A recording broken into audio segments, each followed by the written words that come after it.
Hello friends, it's Melanie here with the astrology weather for this week, this last week of Pisces and the last week of winter, at least on the calendar.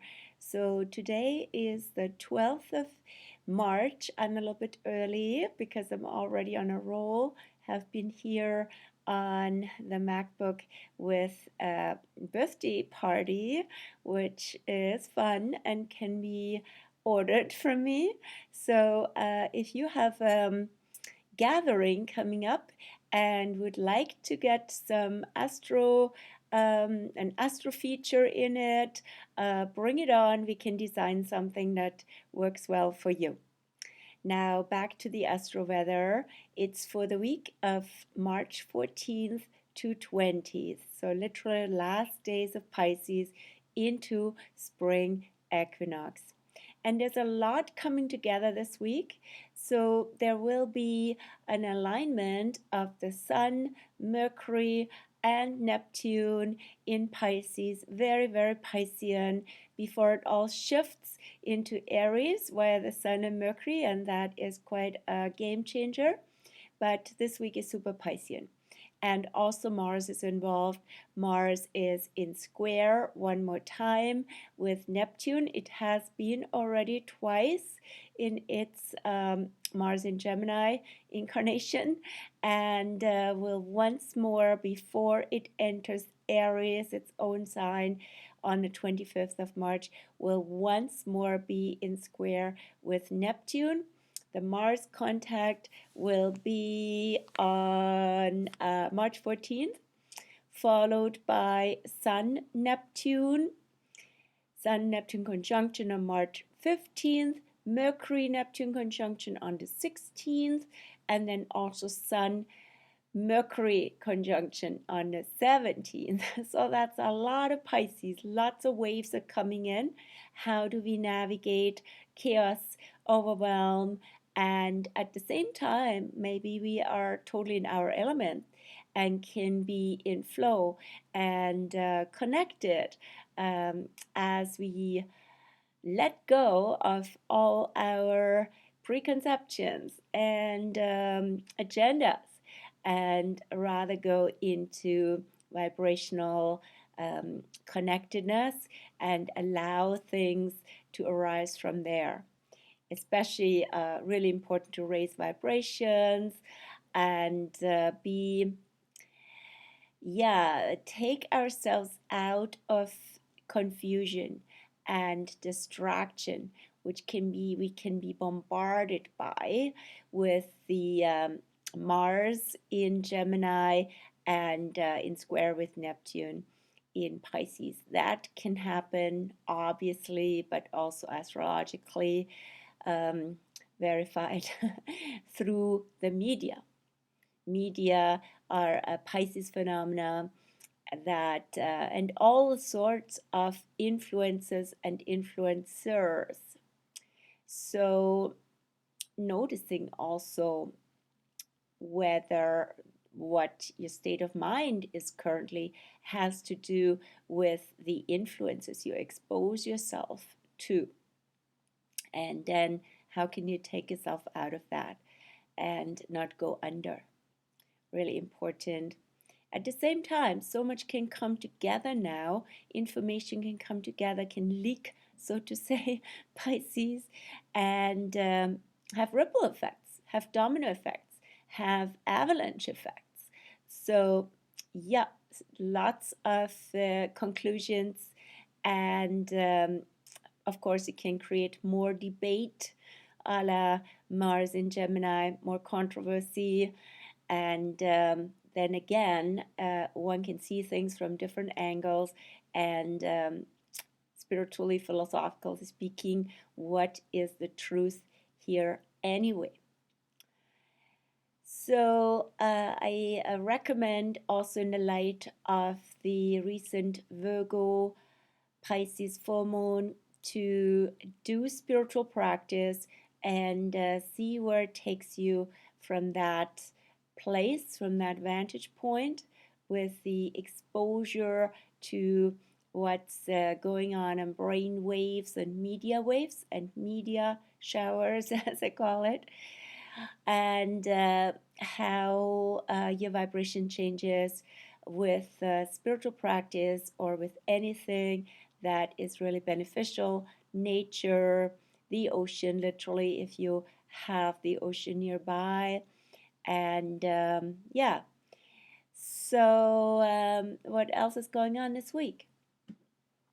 Um, March 16th, in the middle of all of that, Venus still in Aries squares Pluto, end of Capricorn. Pluto is also on the verge of going into Aquarius here for the first time on March 23rd. So Venus will square Pluto before she enters Taurus. And that will be all within the same day, within an hour, I believe. Let me just check. Venus, Pluto, 12:59 p.m. Yeah, within three and a half hours. And so that will be also shift. Venus is here in Aries for 2 or 3 weeks, and she, 3 weeks, more than 3 weeks. She's been attracting even more of war and controversy, but also spontaneity and courage. So in square with Capricorn, with Pluto in Capricorn, that can also be a very positive energy to show up with love, with healthy self-love, which is also Venus in Aries, and not give power away, not give time away and energy away, which is power, to all sorts of forces, institutions, structures, and anything that constitutes what I call the old empire.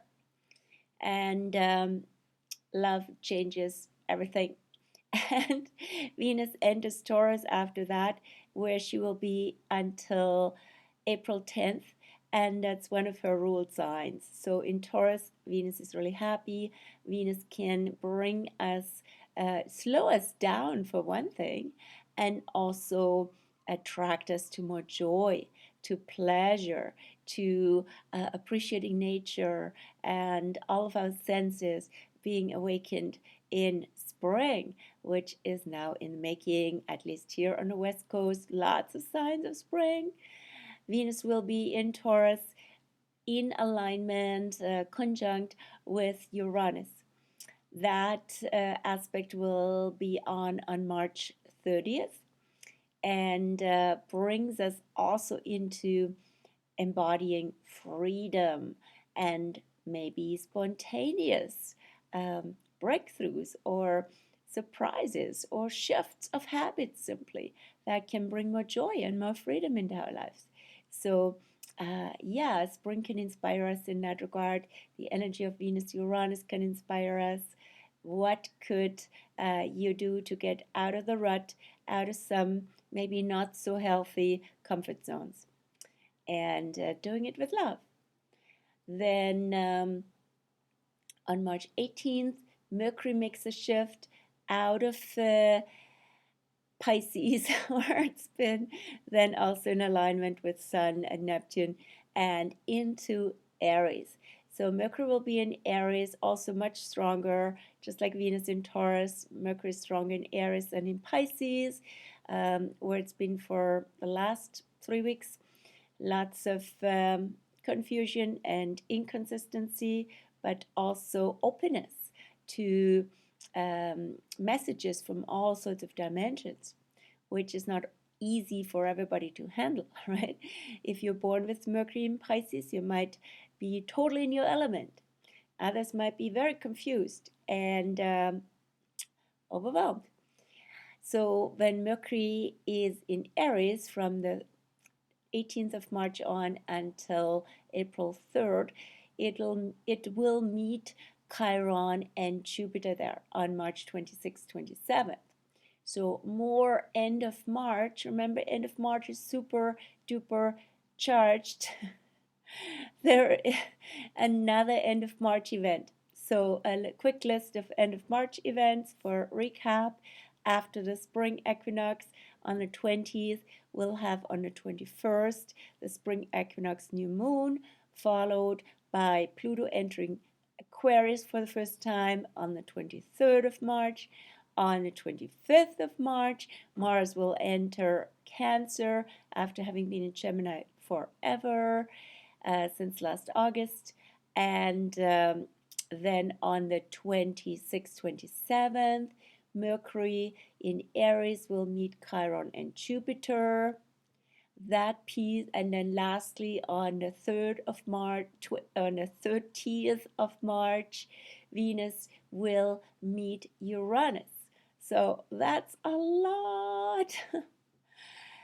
So regarding Mercury in Aries with Chiron and Jupiter, March 26th, 27th. So that really brings out that Mercury in Aries more fully. This whole piece around healing with Chiron in Aries is very strong right now because it has been brought out by Jupiter exactly yesterday on March 11th.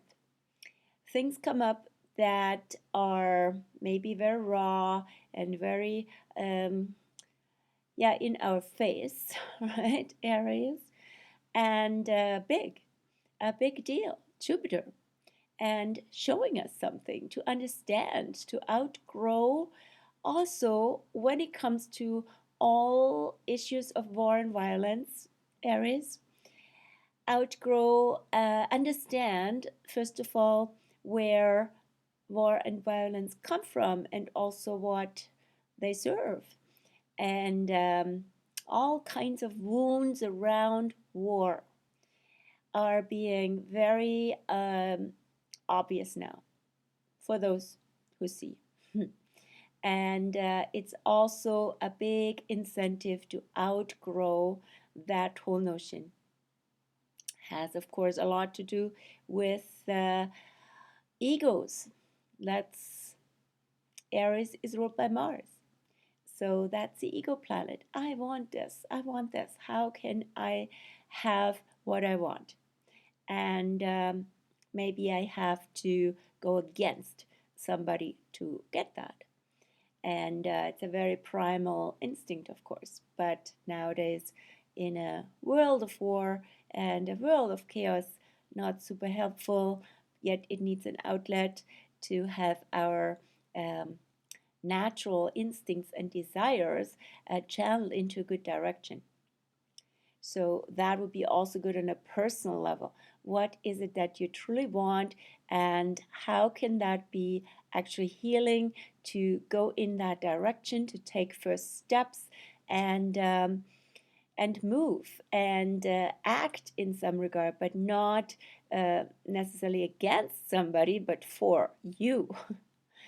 So all of this can be healing, and now also Mercury comes in, so there's also healing through fresh thoughts, fresh ideas, and direct, authentic communication. Then lastly, the lunar phase.